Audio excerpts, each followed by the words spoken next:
အာဂါသကိုစัจ java လာပိတ်စာကြီးလို့သိပ္ပံပညာရှင်တွေခေါ်တာကြားဘူးကြမှာပါဒါဟာရိုးရိုးလေဟာနဲ့ကြီးမဟုတ်လို့လားတကယ်တော့အာဂါသကြီးကဘာမှမရှိတဲ့ဟာလာဟင်းလင်းပြွန်ကြီးမဟုတ်ပါဘူးသူ့မှာရုပ်ပိုင်းဆိုင်ရာဂုဏ်သက်သေတွေရှိနေပါတယ်အိုင်းစတိုင်းမတိုင်ခင်ကတော့လူတွေဟာနေရာလွတ်တဲ့အချိန်ဆိုတာကြီးကိုဘယ်တော့မှမပြောင်းလဲတဲ့အရာကြီးလို့ထင်ခဲ့ကြတာပါဒါပေမဲ့အိုင်းစတိုင်းကအလင်းရဲ့အချိန်ဟာစัจ java လာထဲမှာဘယ်တော့မှမပြောင်းလဲပဲပုံသေးဖြစ်နေတာကိုသတိပြုမိသွားပါတယ်အလင်းအချိန်ပုံသေးဖြစ်ဖို့ဆိုရင်ပြတ်တန်းရတဲ့နေရာလွတ်တဲ့အချိန်ကလိုက်ပြီးပြောင်းလဲပြီးမှရမယ်ဆိုတဲ့သင်္ချာမှန်တရားပေါ်လာပါတယ်အဲဒါကြောင့်အာဂါသနေရာလွတ်ဟာအဝတ်ပိတ်စတစ်ခုလိုကျုပ်နိုင်ဆက်နိုင်တဲ့သဘောရှိရမယ်လို့အိုင်းစတိုင်းကစပြီးယူဆခဲ့တာပါဒါ့အပြင်နျူတန်ရှင်းမပြနိုင်ခဲ့တဲ့ဆွဲအားဟာကျိုးမပါပဲဘလို့လှမ်းဆွဲလဲဆိုတဲ့ဗဟေတိကိုဖြည့်ဆည်းဖို့ဂျားကန်နဲ့လိုအပ်လာပါတယ်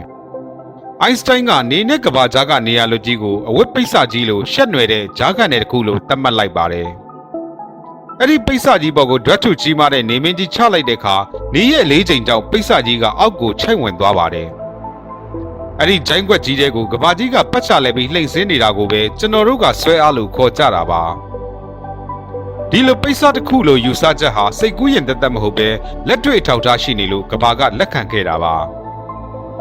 တကယ်လို့အာဂါသကဘာမှမရှိတဲ့ပြွန်သေးကြီးဆိုရင်ဂျယ်ရီကလွတ်လိုက်တဲ့အလင်းတန်းဟာလမ်းမှာတက်တဲ့ပဲသွားရပါလိမ့်မယ်ဒါပေမဲ့နေမင်းကြီးလိုအေယာမဂျိုဒီတွေရဲ့ဘေးကဖြတ်တဲ့အခါအလင်းတန်းဟာတကယ်ပဲကွေးပြီးသွားတာကိုတိုင်းတာမိခဲ့ကြပါတယ်အလင်းမှာ၄ချိန်မရှိလို့ဆွဲအားကဆွဲလို့မရပါဘူးတကယ်ကအလင်းဖြတ်သွားတဲ့အာဂါသလမ်းကြောင်းကြီးကခြိုက်နေတာပါ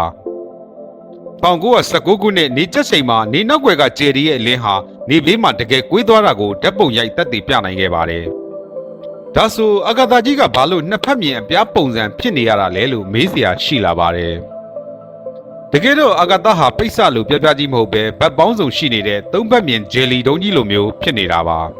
။ဒါပေမဲ့ 3D ဂျယ်လီတုံးကြီးဗတ်ပေါင်းစုံကနေချိုင်ဝင်သွားတဲ့ပုံစံကိုလူတွေရဲ့အုံနောက်နဲ့မြင်အောင်ကြည့်ဖို့အရင်ခက်ခဲလွန်းပါတယ်။အဲဒါကြောင့်မျက်စိနဲ့ရှင်းရှင်းလင်းလင်းမြင်တော့အောင် 3D ပုံစံကို 2D အပြားပုံစံမျိုးချုပ်ပြီးပညာရှင်တွေကဆွဲပြကြတာပါနောက်ပြီးအာဂါသနဲ့အချိန်ကခွဲခြားလို့မရပဲအချီမီနေလို့ရှက်နွယ်နေလို့ space time fabric လို့အမည်ပေးခဲ့တာဖြစ်ပါတယ်